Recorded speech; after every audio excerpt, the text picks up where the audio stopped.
ভুল ছাড়া কোনো মানুষ নাই, গুণও আছে, দোষও আছে। দোষটা তো ধরায় দিবেন, কাছে টানবেন, বুকে লাগাবেন, আপনি দূরের থেকে ঢিল মারবেন। এটা কোন মদিনাওয়ালার আদর্শ? আপনি বিরুদ্ধে লেখবেন, এটা কোন মদিনাওয়ালার আদর্শ? কি শিখছেন জীবনে?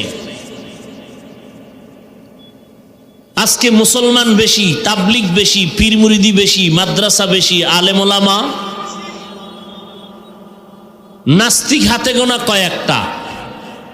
আজ আমরা সব এক থাকলে বেঈমানরা কথা বলার আগে অনুমতি নিয়ে কথা বলতো। আল্লাহ হেদায়াত দান করুন। ফিতনা ছড়ায়, শুধু ফিতনা ছড়ায়। আপনি তারাবি 8 রাকাত পড়ছেন, আমি 20 রাকাত পড়েছি, এখানে দ্বন্দ্বের কি আছে? আপনার হাদিস আছে,